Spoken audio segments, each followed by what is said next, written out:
नमस्कार दर्शकों, India news देख रहे हैं आप और मैं हूं आपके साथ वैभव मिश्रा। फ्रांस में प्रधानमंत्री नरेंद्र मोदी के मैजिक की अब बात करेंगे। दरअसल फ्रांस की धरती से प्रधानमंत्री मोदी ने दुनिया को भारत की नई ताकत दिखाई।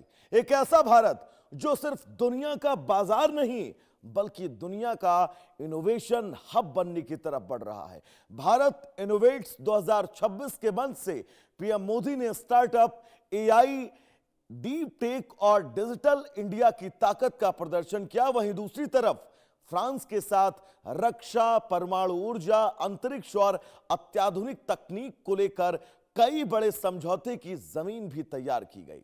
फ्रांस द्वारा सिर्फ कूटनीति नहीं बल्कि भारत के भविष्य की नई दिशा तय करने वाला दौरा दिख रहा है। और यह दौरा बहुत महत्वपूर्ण है क्योंकि प्रधानमंत्री नरेंद्र मोदी का फ्रांस पहुंचना और फ्रांस में वहां के राष्ट्रपति से द्विपक्षीय मुलाकात करना, यह मुलाकात अपने आप में इसलिए भी अहम है क्योंकि रक्षा समेत तमाम ऐसे समझौते जिनकी जरूरत आज भारत को सबसे ज्यादा है, उन समझौतों पर विस्तृत बात की जा रही है। और इस बात से, इस मुलाकात से और इस गर्मजोशी के स्वागत से समझा जा सकता है कि आज जो संदेश फ्रांस की सरजमी से पूरी दुनिया में जा रहा है, वो संदेश ये बताने के लिए काफी है कि भारत सिर्फ एक बड़ा बाजार नहीं है, भारत सिर्फ जनसंख्या वाला देश नहीं है, भारत में नए इनोवेट्स की तरफ भी आगे अब भविष्य की चर्चाएं हो रही हैं।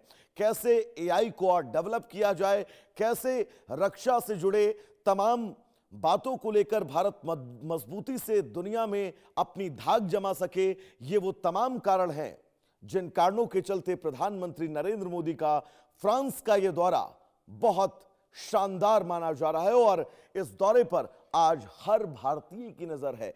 कैसे टेक्नोलॉजी के क्षेत्र में अपने आप को मजबूत बनाया जाए, कैसे डीआरडीओ और ज्यादा विकसित हो सके, कैसे डीआरडीओ फ्रांस के साथ मिलकर रक्षा से जुड़ी तमाम नई तकनीकों पर आगे काम कर सके।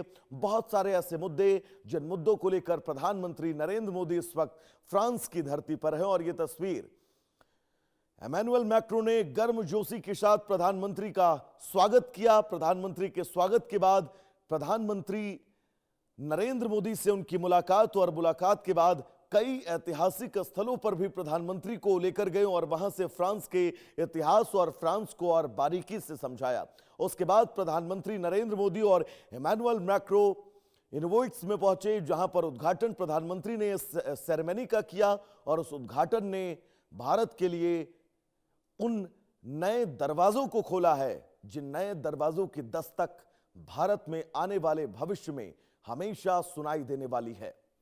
और ये दो तस्वीरें आप सबकी टेलीविजन स्क्रीन पर गर्मजोशी से न सिर्फ मुलाकात बल्कि कई महत्वपूर्ण बातें जिन पर विस्तृत चर्चा की गई है।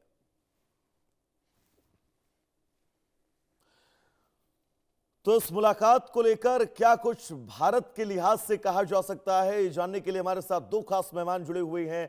मेजर जनरल रिटायर्ड अनुज माथुर जी जुड़े हुए हैं, बहुत स्वागत है सर आपका इंडिया न्यूज पर। अरविंद सिंह तेजावत जी जुड़े हुए हैं, विदेश मामलों के जानकार हैं, सर आपका भी बहुत बहुत स्वागत है इंडिया न्यूज पर। अरविंद जी, शुरुआत में आप ही से करना चाहूंगा क्योंकि प्रधानमंत्री का फ्रांस का यह दौरा जो अपने आप में बहुत महत्वपूर्ण है, लेकिन इसकी महत्ता एक गली मोहल्ले पगडंडियों पर बैठा हुआ भारतीय कैसे समझेगा? मैं चाहूंगा आप बहुत ग्राउंड रियलिटी समझाएं। देखिए, यह दौरा इसलिए महत्वपूर्ण है क्योंकि भारत एक बहुत बड़ी रकम फ्रांस को दे रहा है, क्योंकि अराउंड 114 फाइटर जेट्स आने की उम्मीद है, जिसमें से 20 शुरुआती फाइटर जेट्स जो रफाल है वो फ्रांस खुद बनाएगा और बाकी के जो हैं उनका निर्माण भारत में होगा।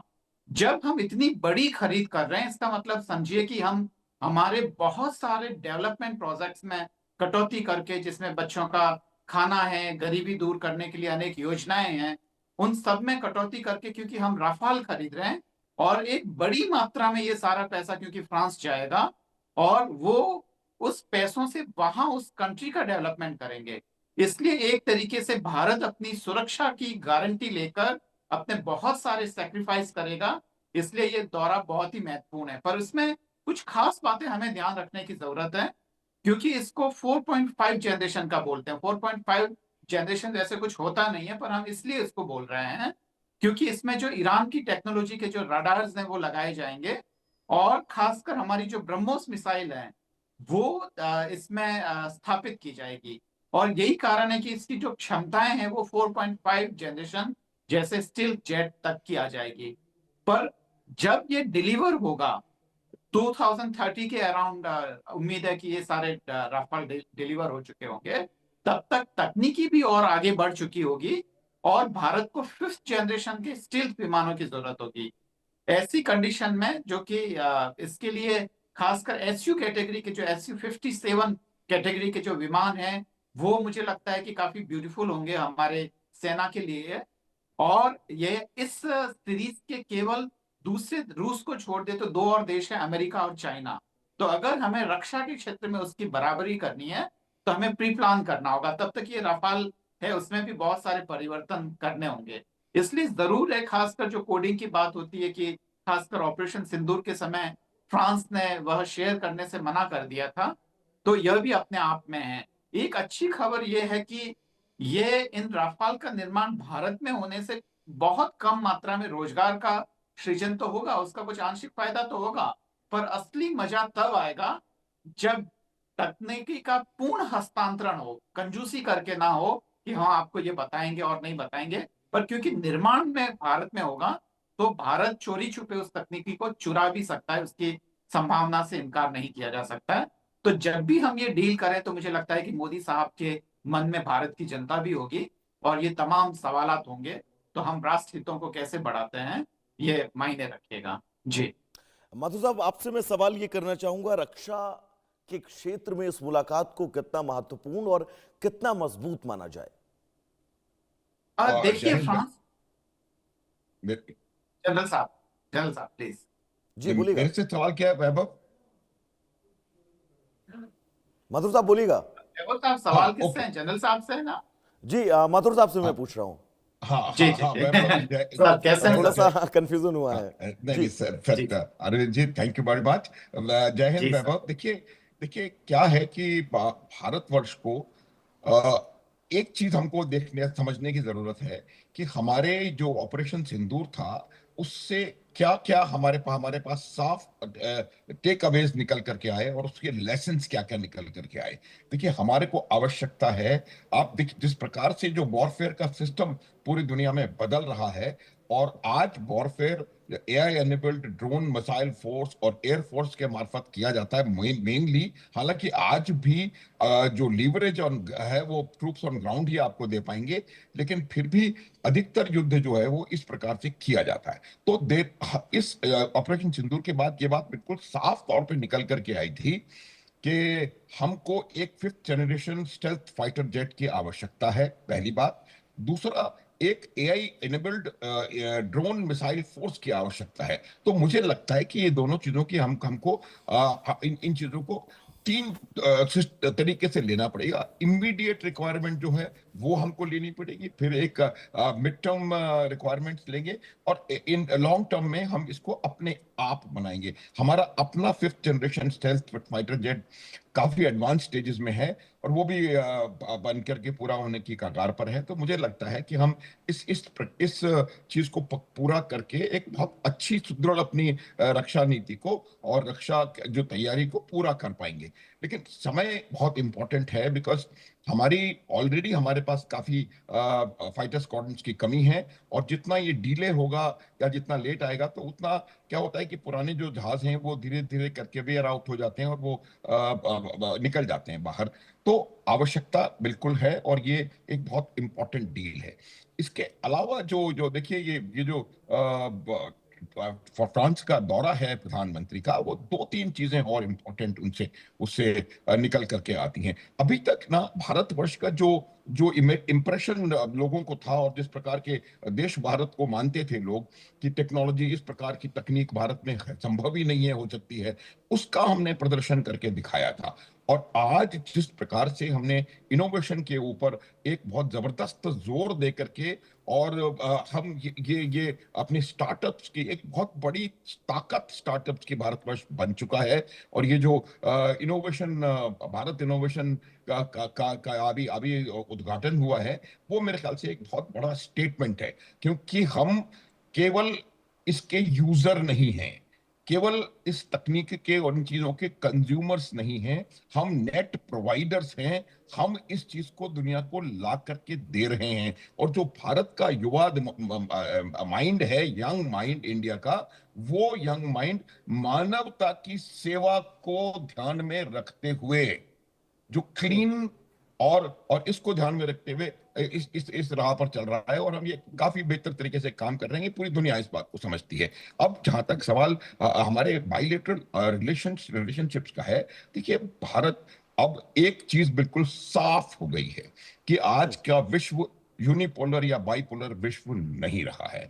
एक ये मल्टीपोलर विश्व बनने की ओर तेजी से बढ़ रहा है, और भारत उस मल्टीपोलर विश्व में एक बहुत महत्वपूर्ण और शक्तिशाली पोल, अगर आप कहें केंद्र, शक्ति का केंद्र बन करके उभर रहा है। और इस वजह से इस प्रकार के जितने भी हमारे हमारे जो जो जो रिलेशनशिप्स देशों से बन रहे हैं, जिस प्रकार से प्रधानमंत्री कई राष्ट्रों के पास जाकर के उनसे बायलैटरल रिलेशनशिप्स बना रहे हैं, ट्राइलेटरल मल्टीलेटरल रिलेशनशिप भी बना रहे हैं, तो ये इस बात को दिखाता है कि हम आज विश्व में अपनी बात को ताकत के साथ रख रहे हैं। और हम एक ऐसी शक्ति बनकर के, हमारा कोई मिलिट्री एपिसेंटर वर्ल्ड की शक्ति का केंद्र नहीं है। भारत एक वर्ल्ड की इंटेलेक्चुअल और वर्ल्ड की डेवलपमेंट करने वाली इकोनॉमिक पावर का सेंटर बन रहा है, जो कि नए इनोवेशंस के ऊपर निर्भर करता है। आप याद करिए कि उन्होंने भारतीय सेना को जय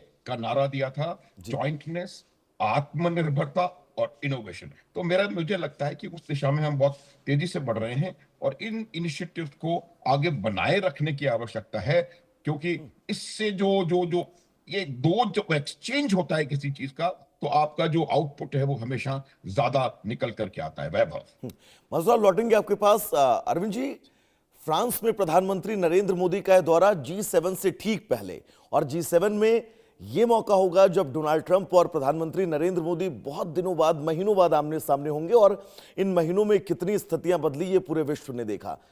प्रधानमंत्री नरेंद्र मोदी की मुलाकात डोनाल्ड ट्रंप से, उससे पहले फ्रांस के राष्ट्रपति ने जैसे झप्पी लगाकर एक दूसरे से मुलाकात की है, कई लोगों को मुझे लग रहा है ये तस्वीर बहुत चुभी होगी। वैभव साहब, ये सच है कि अंतर्राष्ट्रीय संबंध बहुत तेजी से बदल रहे हैं, इसमें कोई दो राय नहीं है। और यूरोप और अमेरिका की जो दोस्ती कोल्ड वॉर के जमाने में थी, वो दोस्ती अब नहीं है, ये मानना पड़ेगा। और भारत की अभी मोदी साहब का डोनाल्ड ट्रंप साहब से मिलना मुझे लगता है कि सही टाइम नहीं है।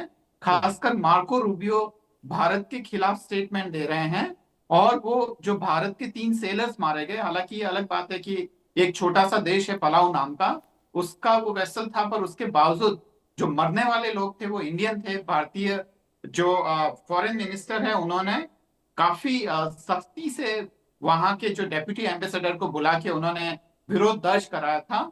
उसके बाद में जिस तरीके से अमेरिकन फॉरेन सेक्रेटरी ने अपनी प्रतिक्रिया दी, मुझे लगता है कि ये बिल्कुल भी उचित नहीं था। अभी पाकिस्तान अमेरिका के लिए काफी महत्वपूर्ण है, और ऐसे हालत में मुझे लगता है कि अगर हम मीटिंग को अवॉइड करेंगे, तो जो एक तरीके का जो प्रेसिडेंट ट्रंप जो डोमिनेट करते हैं, हम उससे बच सकते थे। और खासकर हमारे टैरिफ के मसले हैं, J7 वीजा के मसले हैं, या जो H1 वीजा है उससे रिलेटेड जो तमाम जो चीजें हैं, हम उन सब चीजों से मुझे लगता है कि कम से कम ये संदेश दे सकते हैं कि भारत एक काफी मजबूत देश है, और भारत अमेरिका पे निर्भर नहीं है।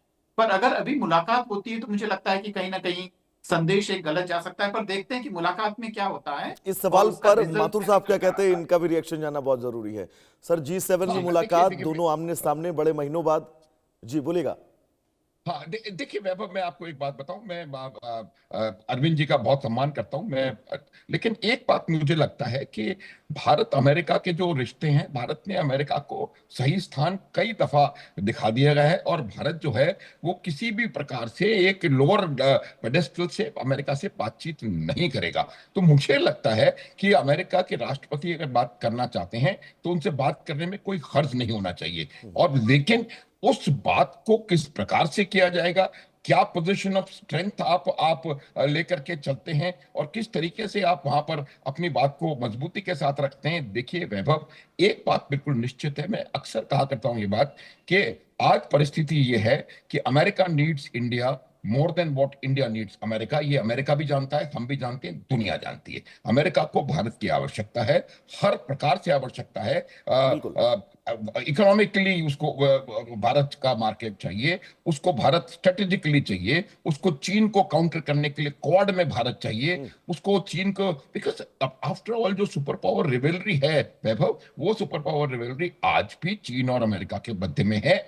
और एक नेचुरल जोग्राफिकल जो जो अलाय अमेरिका को मिल सकता है वो भारत है, जो कि चीन को काउंटर करने में बहुत उनको उनको उनके लिए मददगार सिद्ध हो सकता है। अमेरिका भी इस बात को जानता है। जहां तक सवाल 16-18 महीने बाद मिलने का है वैभव सिंह, चूंकि आपने ये बिंदु उठाया, मुझे लगता है उसकी वजह रही कि जब से डोनाल्ड ट्रंप ने टेक ओवर किया है, दूसरा टेन्योर उनका शुरू हुआ है, मई में हमारा पाकिस्तान के साथ युद्ध हो गया, उसमें अमेरिका की जो भूमिका थी वो बहुत ज्यादा प्रश्न चिन्हात्मक भूमिका रही, तो उसकी वजह से हमारी बातचीत नहीं हुई। फिर जून में अमेरिका ने ईरान पर हमला कर दिया, फिर वहां हालात बिगड़ गए, फिर इस प्रकार से चलते चलते अभी युद्ध हो रहा है। तो मुझे लगता है कि इसमें बहुत ज्यादा हमको गूढ़ तरीके से जाने की आवश्यकता नहीं है। ये कारणों की वजह से ये जो बातचीत मुलाकात है वो नहीं हुई है। आप देखें कैसे डोनाल्ड ट्रंप ने अपनी विफल चीन यात्रा के तुरंत बाद अपने विदेश मंत्री को भारत की यात्रा पर भेजा था। ये इस बात को क्लियरली दिखाता है कि भारत की आवश्यकता अमेरिका समझता है, और भारत की जो भूमिका आने वाले नए वर्ल्ड ऑर्डर में होने वाली है वो भी अमेरिका बेहतरी से समझता है। तो मेरा मत यह है कि अगर बातचीत होती है तो उसमें कोई हर्ज नहीं है, क्या और कैसे होती है वो देखना है। तेजाब साहब, जैसा कि जिक्र किया अनुज माथुर जी ने कि भारत की जरूरत अमेरिका समझता है, भारत का बाजार बहुत बड़ा है, लेकिन भारत ने अपने इस बाजार से बढ़कर फ्रांस के साथ कई ऐसे समझौते, रक्षा क्षेत्र में हो, टेक्नोलॉजी में हो, एआई से रिलेटेड हो, यानी कि भारत अब न सिर्फ एक बड़ा बाजार है, एक बड़े इनोवेशन की तरफ भी बढ़ रहा है। भारत ये जानता है कि भविष्य की मजबूती क्या होगी, भविष्य में किन चीजों की मांगे सबसे ज्यादा होंगी, भारत उस दिशा में भी आगे बढ़ रहा है। बिल्कुल वैभव साहब, और बात केवल इतनी ही नहीं है कि भारत एक बड़ा बाजार है, भारत दुनिया को सबसे ज्यादा डाटा प्रोवाइड कर रहा है, खासकर अमेरिकन कंपनीज को।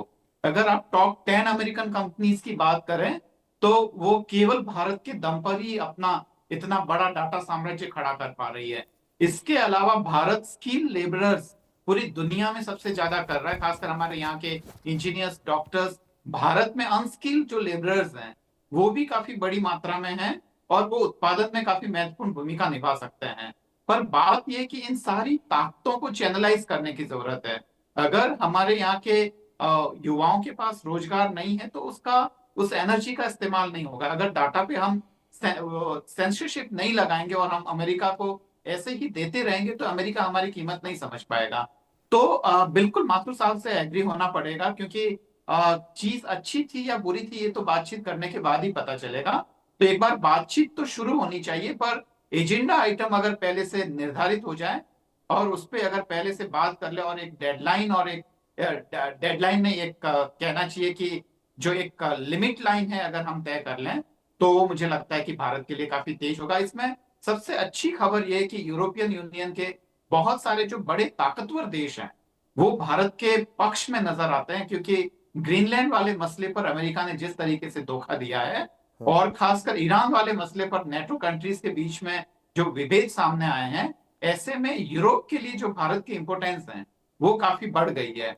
और जो यूरो है वो डॉलर के लिए भी खतरा बन रहा है। अमेरिका कभी भी यूरोप के यूनाइट होने के पक्ष में नहीं रहा है, न पहले न अब। तो देखते हैं कि नए समीकरण बदल रहे हैं और उससे भारत की इंपोर्टेंस बन रही है। बस भारत को अपनी शक्तियों को चैनलाइज करने की जरूरत है और मुझे लगता है कि आगे आने वाली डिकेड में ये जरूर होगा। और बिल्कुल, अब राफेल को लेकर एक सवाल मैं अनुज माथुर साहब आपसे ही करना चाहूंगा, क्योंकि 116 राफेल विमान जिसको खरीदने की भारत तैयारी कर रहा है, इस खरीद और पहले की राफेल खरीद में क्या कुछ डिफरेंस रहने वाले हैं, इन दोनों खरीद में अंतर क्या है, ये एक भारतीय अगर समझना चाहे तो कैसे आप समझाएंगे?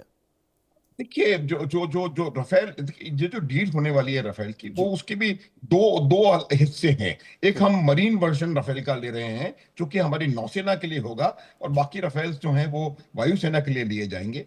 देखिए, जब भी एक इस प्रकार का फाइटिंग प्लेटफॉर्म होता है तो उसमें एवियोनिक्स में लगातार उसमें इंप्रूवमेंट्स होते चले जाते हैं। और जैसा कि अरविंद जी थोड़ी देर पहले बताने का प्रयास कर रहे थे कि ये जो 4.5 जनरेशन है, और इसमें काफी टेक्नोलॉजिकली एडवांस्ड उनको उसको बनाया गया है।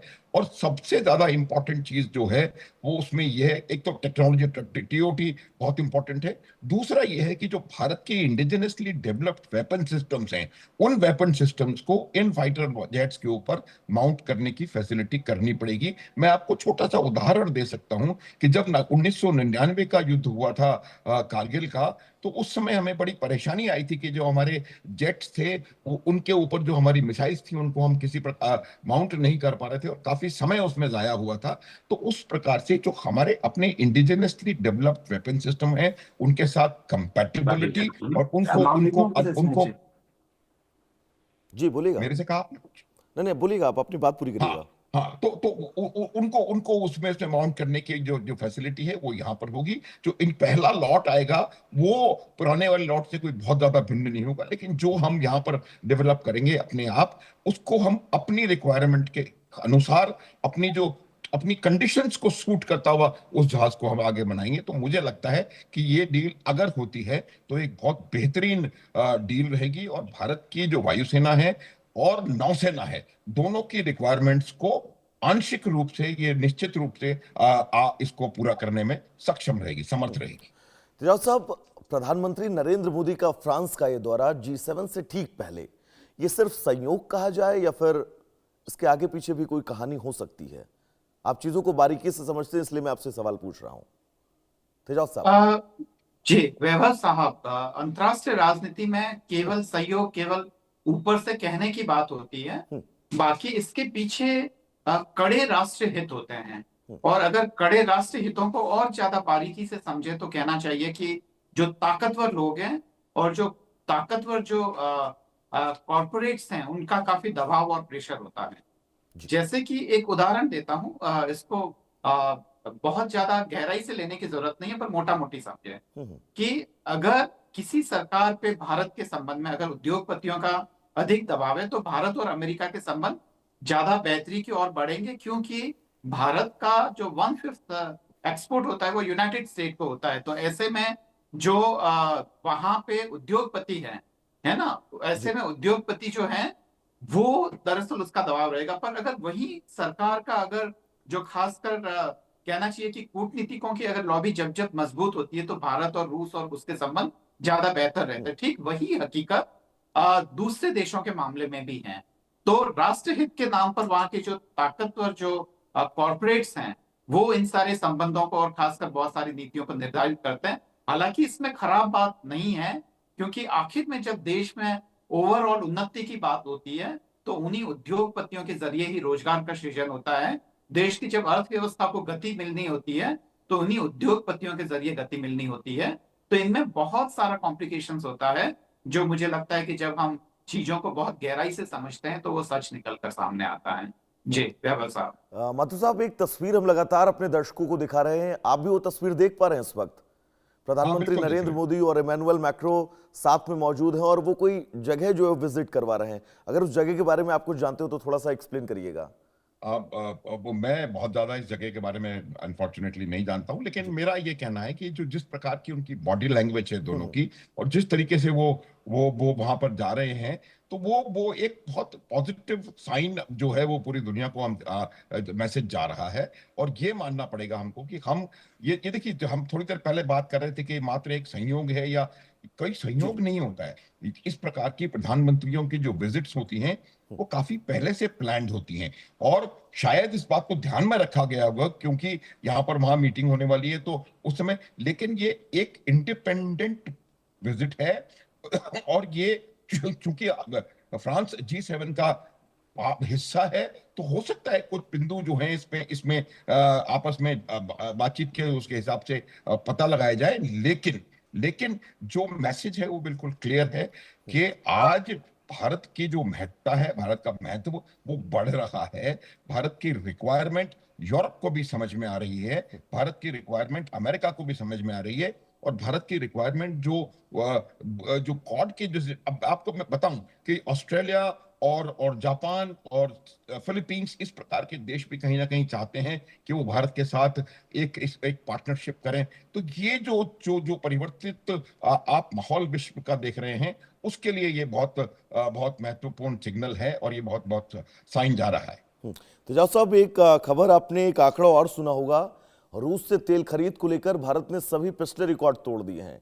डोनाल्ड ट्रंप के वो ट्वीट, लंबे लंबे पोस्ट याद करिए, जब वो कहते थे कि भारत रूस से तेल नहीं खरीदेगा, भारत को रूस से तेल नहीं खरीदना चाहिए, उसके ऊपर एक्स्ट्रा टैरिफ लगा दिया जाएगा। लेकिन इन सब चीजों के बीच भारत के विदेश मंत्रालयों की प्रतिक्रियाएं हम और आप इंतजार ही कर रहे थे, कोई प्रतिक्रिया नहीं आई। लेकिन तेल खरीद का रिकॉर्ड जो है वो पिछला बहुत पुराना टूट गया। बिल्कुल वैभव साहब, ये वाकई काफी खुशी की बात है। ये दरअसल जो स्ट्रेटेजिक फ्रीडम है उसमें एक माइलस्टोन होगा। और जयशंकर साहब ने जो नीदरलैंड में जो स्टेटमेंट दिया वो वाकई बहुत ही ब्रेव टाइप का स्टेटमेंट रहा है, क्योंकि मुझे लगता है कि मार्क कॉनी या इमानुएल मैक्रो या जो पॉलिश प्रेसिडेंट है उसके बाद में अगर किसी ने अमेरिका के खिलाफ या उसकी नीतियों से जो हमें नुकसान हो रहा है वो बोलने का साहस किया है तो वो जयशंकर साहब है। और उन्होंने साफ किया कि अमेरिका कभी कहता है खरीदो, कभी कहता है बंद करो, हमारी हॉर्मोन्स को वो कभी बंद कर देते हैं अपने खुद के स्वार्थ के लिए। तो ये है, ऐसे में जो हमने रूस से तेल खरीदने का रिकॉर्ड तोड़ा है, ये साफ संदेश है कि भारत को अब दबाना और झुकाना पॉसिबल नहीं है। हालांकि भारत का अपना स्टाइल है प्रतिक्रिया देने का, भारत वैसे नहीं देता है। भारत की जो प्रतिक्रिया होती है वो काफी शांत और स्थायी होती है, जबकि बाकी बहुत सारे ऐसे देश हैं जिनकी प्रक्रिया एकदम त्वरित होती है पर वह स्थायी नहीं होती है। तो ये तमाम चीजें हैं और मुझे लगता है कि ये बहुत ही बेहतरीन है, खासकर राष्ट्रीय हितों को ध्यान में रखते हुए। और तब वैभव साहब काफी महत्व बढ़ जाता है जब भारत का पूरा डेवलपमेंट जो है वो एनर्जी के आवागमन पे जुड़ा हुआ है।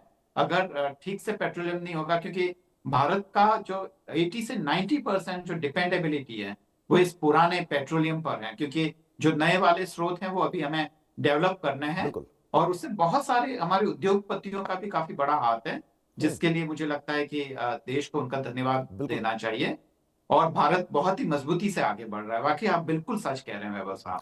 मतलब जब डोनाल्ड ट्रंप की बात हुई है तो एक उनका वादा जो 24 घंटे में युद्ध बंद होने के लिए कहा था ईरान को, और कहा था कि ईरान परमाणु कार्यक्रम रद्द करने के लिए सहमत है, लेकिन ईरान ने पलटवार किया कि नहीं, बिना किसी शर्त के अगर आप कहेंगे तो हम हथियार रख देंगे। ऐसे नहीं मानने वाले हैं। वैभव देखिए, बिल्कुल क्लियर है, इसमें कोई संदेह नहीं होना चाहिए।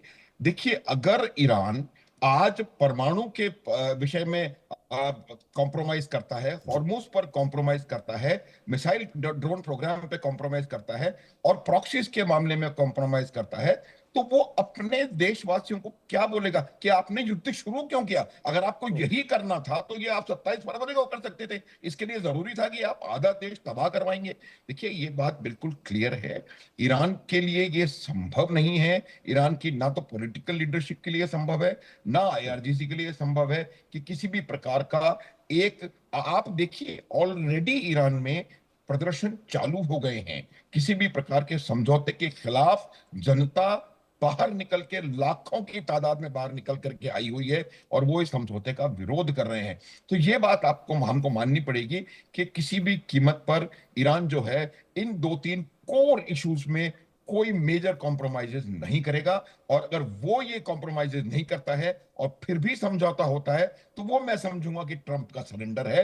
तो ये ऐसा पेच फंसा हुआ है कि बड़ा बड़ा इसका सोल्यूशन जो है वो काफी आसानी से निकलने वाला सोल्यूशन नहीं है। डोनाल्ड ट्रंप तो सबसे ज्यादा इस पेच में फंसे हुए हैं कि अब वो करें क्या। बिल्कुल ईरान मान नहीं रहा। मेरे को एक लाइन बोलने दो। मैं हमेशा ये लाइन हर जगह कहता हूं कि डोनाल्ड ट्रंप ने अमेरिका को एक ऐसे युद्ध में फंसाया है जिसको कि वो जीत नहीं सकता, उसको खत्म नहीं कर सकता, और उससे निकल नहीं सकता। इस बुरी तरह से वो डोनाल्ड ट्रंप वहां पर मुझे लगता है फंसे हुए हैं। हालांकि मिलिटरीली मैं फिर कहूंगा कि अमेरिका जो है वो उन्होंने बहुत अपर हैंड है उनका, उन्होंने ईरान को बहुत नुकसान कर दिया है। लेकिन आप एक फंडामेंटल डिफरेंस है, वो फंडामेंटल डिफरेंस ये है कि दो देश जो एक दूसरे के खिलाफ लड़ रहे हैं, उनमें से एक देश एक भी अपने सैनिक की का डेथ नहीं मंजूर कर सकता, और दूसरा देश जो है वहां पर वो जिहाद से जन्नत तक का सफर, उसका बहुत बड़ा रुतबा है, बहुत ग्लोरीफाई करके रखते हैं। तो एक लोग मरने को तैयार है, दूसरे मरने के लिए तैयार नहीं है, तो आपको समझ जाना चाहिए कि किसका पलड़ा इस युद्ध में भारी होना चाहिए। और डोनाल्ड ट्रंप ने, सर, एक कहावत है हम लोगों के यहाँ कि अब ना उगलते बन रहा है ना निगलते बन रहा है। निगलते, बिल्कुल शुरू बिल्कुल, तो आपने कर रामचंद्र। दिया, लेकिन अब आगे क्या करे, कोई रास्ता नहीं है।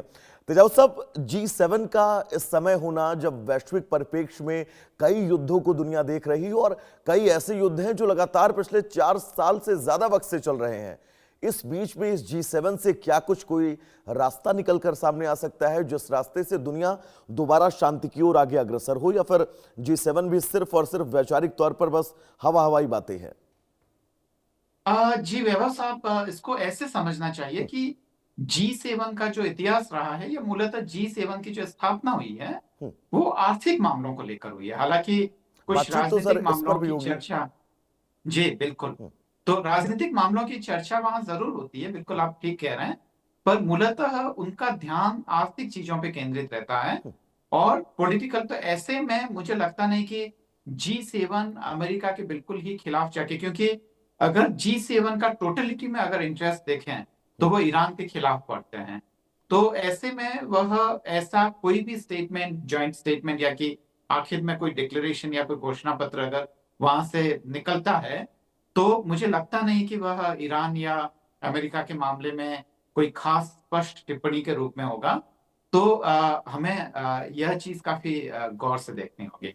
जी वैभव साहब। मतलब साहब, बहुत बड़ी डिफेंस डील फ्रांस के साथ हुई है और ये तय है कि फ्रांस से हमारा ये रक्षा सौदा जो है वो बहुत पुराना रहा है सर, लेकिन अब आने वाले भविष्य में इस रक्षा सौदे को और अपनी आत्मनिर्भरता को हम कितना मजबूत कर सकते हैं, वैभव देखिए, जिस पर हम बहुत तेजी से सर काम भी कर रहे हैं?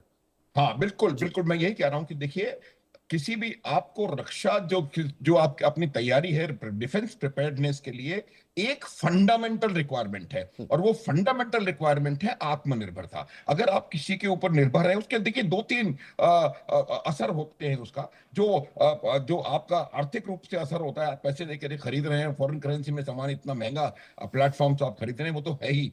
उसके अलावा क्या होता है कि जो ऑफ द शेल्फ आप इक्विपमेंट लेते हैं, वो जिस प्रकार से उन्होंने बनाया है वो वैसा ही रहेगा।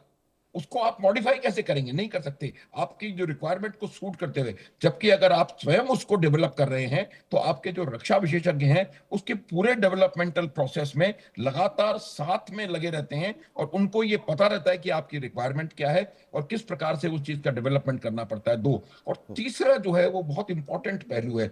आज भारत एक डिफेंस एक्सपोर्टर के रूप में मुझे लगता है उभरता चला आ रहा है। कोई 50-60 गुना हमारे पिछले 4 या 5 वर्षों में 50-60 गुना बढ़ोतरी हुई है हमारे डिफेंस एक्सपोर्ट्स में। तो ये जो आत्मनिर्भरता की ड्राइव है, जिसमें कि 2 डिफेंस कॉरिडोर्स, एक तमिलनाडु में और एक उत्तर प्रदेश में जो बनाई गई है, वो इसकी ओर इशारा करती है। दूसरा, जो जिस प्रकार से हमने रिसर्च एंड डेवलपमेंट पर जोर दिया है, और रिसर्च एंड डेवलपमेंट में जब जितना हमने एलोकेशन बजट आउटले निकाल करके रखा है, और हमने प्राइवेट अपने जो यंग माइंड्स हैं उनको इसके अंदर इन्वॉल्व करके लिया है, तो मुझे लगता है कि हम आत्मनिर्भरता के पथ पर बहुत स्टेडीली अग्रसर हैं। लेकिन आप जब तक आत्मनिर्भरता हासिल करेंगे, तब तक आपकी जो रिक्वायरमेंट, डिफेंस रिक्वायरमेंट्स हैं, आप मिनिमम डिफेंस रिक्वायरमेंट्स, उनको पूरा करने की जरूरत होती है। तो इस वजह से ये डील हो रही है, और कंप्लीट ट्रांसफर ऑफ टेक्नोलॉजी के साथ ये डील होएगी, और उसके बाद 18 या 20 एयरक्राफ्ट को छोड़ करके बाकी तमाम एयरक्राफ्ट भारत में ही बनाए जाएंगे। छोटा मोटा आपका ये जनरेशन ऑफ जॉब्स भी होएगा। तो मेरा ये मानना है कि ये ओवरऑल बहुत अच्छी डील है। हम स्वयं अपना 5th generation stealth fighter jet बनाने के, खत्म करने के काफी करीब पहुंचे हुए हैं। तो मुझे लगता है कि हम आत्मनिर्भरता, एक चीज और मैं बताता हूं आपको कि एक इंपॉर्टेंट टेक अवे ऑपरेशन सिंदूर का जो था, बहुत सारे टेक अवेज थे, लेकिन एक वेरी इंपॉर्टेंट टेक अवे वो जो था वो ये था कि हमने अपने इंडिजिनस एयर डिफेंस और इंडिजिनस मिसाइल पावर को इस प्रकार से प्रयोग में ला करके दिखाया कि दुनिया दंग रह गई। जो बात मैं शुरू में कह रहा था वैभव आपसे, कि जिस प्रकार की तकनीक का विश्व ने सोचा नहीं था कि भारत जैसे देश के पास वो तकनीक हो सकती है। न केवल हमने उस तकनीक को दुनिया को बताया है कि हमारे पास है, और फिर उसका युद्ध के बीच में सफलता से उसको प्रयोग में ला करके हमने पूरी दुनिया को दिखा दिया कि भारत आज अपनी टेक्नोलॉजी में और अपने आत्मनिर्भरता के कोर्स पर बहुत तेजी से अग्रसर है। वैभव, मतलब मुझे याद भी है ऑपरेशन सिंदूर का आपने जिक्र किया, उस वक्त मैं जैसलमेर बॉर्डर पर था। वहां पर जब हम रात में सोते थे तो सुबह ही हमारे पास खबर आती थी कि कहीं फलानी जगह पर पाकिस्तान ने कोई मिसाइल अटैक किया और वहां पर उसका मलबा पड़ा हुआ है। 5-6 मलबे तो मैंने देखे पाकिस्तानी मिसाइल के, जो पूरी तरह से नेस्तनाबूद हो चुके थे और गांव का एक पेड़ उसको भी कोई खरोच नहीं आई थी। और ये है भारत की आज की तारीख में रक्षा ताकत। अरविंद साहब, इस डिफेंस डील को आप किस नजर से देखते हैं और विदेश नीति के मामले में इस डिफेंस डील को कैसे और मजबूत कहा जाए? मुझे लगता है वैभव साहब की ये ऐसी डील है कि भारत और फ्रांस के संबंध स्थायी हो जाएंगे, क्योंकि फ्रांस वो देश है जिसने भारत को परमाणु ताकत बनने में भी मदद की है। यहाँ पे कुछ परमाणु रिएक्टर्स को स्थापित करने में फ्रांस के योगदान को भुलाया नहीं जा सकता। और ये खासकर राफाल वाले मामले में कुछ शुरुआत में कुछ चीजें थी, पर मुझे लगता है कि उनका हल निकाला जा चुका है। और ऐसी हालत में मुझे लगता है कि रक्षा क्षेत्र में भारत एक बहुत ही मजबूती से उभर कर सामने आएगा, इसमें कोई दो राय नहीं है। ये और भी अनेक जो चीजें हैं जिसमें भारत और फ्रांस सहयोग कर सकते हैं, जिसमें स्पेस टेक्नोलॉजी और तमाम चीजें हैं, वहां पे भी भारत और फ्रांस के संबंध बहुत ही मजबूत होंगे। और मुझे लगता है कि आगे आने वाले दिनों में एक वो बहुत ही बेहतरीन दोस्ती की मिसाल पेश करेंगे, खासकर जो बदलती हुई नई दुनिया है। और भारत जिस तरीके से अपने पड़ोसियों की चुनौतियों से घिरा हुआ है, ऐसे में भारत को मजबूती के लिए ऐसे दोस्तों की जरूरत है। और वो मुझे लगता है कि फ्रांस के रूप में, या जैसा कि भारत का जो पुराना आजमाया दोस्त जो रूस है, वो ये तमाम मुझे लगता है कि रक्षा क्षेत्र में मदद करने में काफी आगे मददगार साबित होंगे। अरविंद जी, माथुर साहब ने एक बात कही कि 5th generation fighter jets Bharat बहुत जल्दी बनाएगा। ये बहुत बड़ी बात है। एक भारतीय के तौर पर अगर हम कहें तो ये गर्व का विषय है कि अगर भारत 5th जनरेशन जेट्स आने वाले 1-2 सालों के अंदर निर्माण उसका करने लगता है। वैभव साहब, ये सवाल अगर मुझसे है तो जी आप ही से, अरविंद साहब आप ही से है। जी मैं सम्मान के साथ मैं इससे डिसएग्री करना चाहूंगा, क्योंकि अभी हालात वो है नहीं। क्योंकि हमारे जो पुराने प्रोजेक्ट्स हैं उनकी भी हालत कोई बहुत ज्यादा बेहतर है नहीं। ये इसको इसलिए जानना जरूरी है कि इसमें कोई नेगेटिविटी या नकारात्मकता नहीं है। अगर हम हमारी कमजोरियों को जानेंगे नहीं तो हम बेहतर कैसे बनेंगे। तो जाहिर है कि थोड़ा सा कहना जल्दबाजी होगी, क्योंकि भारत के मतलब देश के तौर पर तकनीकी विकास के अभी तक वह नहीं है, जब तक कि अगर दूसरे देशों की मदद नहीं मिलती है हमें, और हमें तकनीकी रूप से कोई सहारा नहीं मिलता है। मुझे लगता है कि 5th जनरेशन के फाइटर जेट्स बनाने में अभी कम से कम 1 डिकेड तो लग ही जाएगा, अगर बहुत ही ज्यादा और तेजी से काम करें। वैभव साहब, मेजर साहब कुछ कहना चाह रहे हैं, कहिएगा सर। हाँ, मैं वैभव सिर्फ थोड़ा सा बताना चाहता हूँ कि जो एडवांस मीडियम कॉम्बैट एयरक्राफ्ट है AMCA प्रोजेक्ट, वो काफी एडवांस स्टेज में है। रिक्वेस्ट फॉर प्रपोजल भारत सरकार द्वारा उसके लिए दिया जा चुका है। और मुझे लगता है कि मैं अरविंद जी से भी सहमत हूं कि इन चीजों में बहुत समय लगता है। हमको इंजन कहीं से लाना पड़ेगा, हम उसको मैन्युफैक्चर नहीं कर पा रहे हैं। तेजस के लिए भी हमें परेशानी हो रही है। जिस इंजन का हमने पेमेंट कर दिया है अमेरिका, वो इंजन तक आपको दे पाने में सक्षम नहीं रहा है। लेकिन मेरा ये मानना है कि AMCA प्रोजेक्ट जो है वो बहुत तेजी से और बहुत सही दिशा में आगे बढ़ रहा है। और AMCA जो एडवांस मीडियम कॉम्बैट एयरक्राफ्ट है वो 5th जनरेशन एयरक्राफ्ट होगा फाइनली। और मुझे लगता है अगले 3-4 साल में हमें कुछ इसमें बहुत जबरदस्त डेवलपमेंट देखने को मिलेगा। और जो रखा है हमने टारगेट, मेरे ख्याल से 2030 या 2031 का टारगेट है। होगा नहीं होगा ये आने वाला समय बताएगा। लेकिन भारतवर्ष अपने इस महत्वाकांक्षी प्रोजेक्ट में आगे बढ़ रहा है और तेजी के साथ बढ़ रहा है। और मैं इस बात को मैं कह सकता हूं कि वो दिन बहुत ज्यादा दूर नहीं है कि जब हम 5th जनरेशन फाइटर जेट्स पूरे फुल एंटायरली भारतवर्ष में बनाने में सक्षम हैं। मतलब साहब, कुल मिलाकर ये कहा जा सकता है कि जिस रफ्तार से बाकी के देश जो लगातार इस फील्ड में बहुत तेजी से आगे बढ़ रहे हैं, हम बहुत तेजी से ना सही लेकिन उस दिशा में, सही दिशा में आगे बढ़ रहे हैं। माथुर साहब। बिल्कुल जी बिल्कुल देवा साहब। माथुर साहब से ही मेरा ये सवाल है। हाँ हाँ बिल्कुल बिल्कुल निश्चित रूप से मैं वही कह रहा हूं आपको कि देखिए, जब आपकी इंटेंट होनी चाहिए, मुझे लगता है कि वो इंटेंट कहीं ना कहीं मिसिंग थी पहले।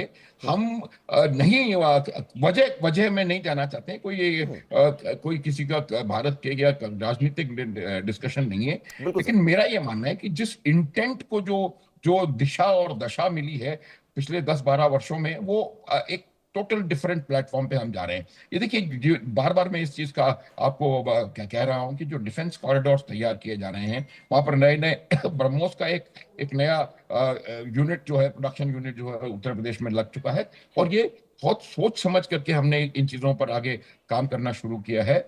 और हमारा जो उद्देश्य है वो निश्चित रूप से ये है कि हम नेट एक्सपोर्टर बने डिफेंस मटेरियल के, डिफेंस इक्विपमेंट के, और जो मुझे लगता है संभव है।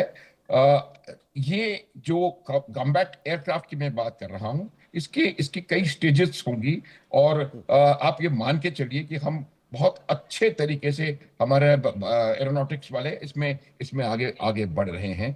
एक बात बिल्कुल साफ मैं और बताना चाहता हूं कि जब आप इनोवेशन को गति देते हैं, जब हम गति देते हैं, तो आपको नए नए तकनीक को और रिफाइन करके उनको प्रयोग में लाने के लिए एक ऐसा बल मिलता है। देखिए, इस प्रकार के लोगों को प्रोत्साहन देना और उनको आगे बढ़ाना, ये एक बहुत महत्वपूर्ण कार्य है। और जो मैं पहले कह रहा था का आपने जिक्र किया माथुर साहब, वो बहुत जरूरी है। और सबसे महत्वपूर्ण बात यह है कि इंटेंट आज न सिर्फ सरकार के अंदर बल्कि 140 करोड़ आबादी के अंदर पैदा हो रहा है कि कैसे हम रक्षा मामले में और मजबूत हो सकते हैं, और ये सबसे सकारात्मक पहलू है। फिलहाल सर, अनुज माथुर जी आपका बहुत बहुत शुक्रिया हमें समय देने के लिए। अरविंद जी आपका भी बहुत बहुत शुक्रिया हमें समय देने के लिए। इस पूरी खबर से जुड़ी एक विशेष रिपोर्ट हमने तैयार की है, वो भी हम अपने दर्शकों को दिखाते हैं। तस्वीरें फ्रांस के खूबसूरत शहर नीस की हैं और मौका है भारत और फ्रांस के बीच बदलती वैश्विक साझेदारी का। प्रधानमंत्री नरेंद्र मोदी जब फ्रांस की धरती पर पहुंचे तो राष्ट्रपति इमैनुअल मैक्रोन ने प्रोटोकॉल तोड़कर गर्मजोशी से उनका स्वागत किया। दोनों नेताओं ने मिलकर भारत इनोवेट्स 2026 कॉन्क्लेव का उद्घाटन किया, जो यह साफ करता है कि आने वाले समय में दुनिया की तकनीक और विकास की दिशा में अब नई दिल्ली और पेरिस मिलकर तय करने वाले हैं। दुनिया में अलग अलग देश एक दूसरे के साथ व्यापार करते हैं, अलग अलग देशों के बीच स्ट्रेटेजिक पार्टनरशिप भी होती है, लेकिन कुछ रिलेशंस ऐसे होते हैं जो शेयर्ड इंटरेस्ट के साथ साथ शेयर्ड विजन से भी ड्राइव होते हैं। पीएम मोदी ने दुनिया को बताया कि इनोवेशन भारत के डीएनए में है। पीएम मोदी ने कहा कि भारत अब सॉल्यूशन लेने वाला नहीं बल्कि दुनिया को सॉल्यूशन देने वाला देश बन चुका है। उन्होंने कहा कि भारत सिर्फ टेक्नोलॉजी का उपभोक्ता नहीं बल्कि टेक्नोलॉजी का निर्माता बन रहा है। मोदी ने भारत के स्टार्टअप क्रांति, डिजिटल पेमेंट मॉडल और आर्टिफिशियल इंटेलिजेंस के क्षेत्र में तेजी से बढ़ती ताकत का जिक्र किया। प्रधानमंत्री ने कहा कि भारत दुनिया की समस्याओं का समाधान देने वाला देश बन रहा है। भारत और फ्रांस का रिश्ता कुछ ऐसा ही है। इस रिश्ते में कनेक्शन भी है, कन्विक्शन भी है। इस रिश्ते में इनोवेशन भी है, इंस्पिरेशन भी है। इस रिश्ते में शेयर्ड वैल्यूज हैं, शेयर्ड विजन भी है, और इसी रिश्ते की नींव पर बीते वर्षों में हमने साथ मिलकर नई पहलें शुरू की है। फ्रांस की धरती पर भारत इनोवेट्स यानी दुनिया के सामने भारत की टेक्नोलॉजी और इनोवेशन शक्ति का प्रदर्शन। नीस में आयोजित भारत इनोवेट्स 2026 का मकसद भारत फ्रांस के बीच टेक्नोलॉजी सहयोग बढ़ाना, स्टार्टअप साझेदारी को मजबूत करना, एआई, सेमीकंडक्टर, अंतरिक्ष, रक्षा, बायोटेक पर फोकस, हेल्थ केयर जैसी नई तकनीकों पर भी फोकस करना मकसद। भारतीय नवाचार को यूरोपीय बाजारों तक पहुंचाना।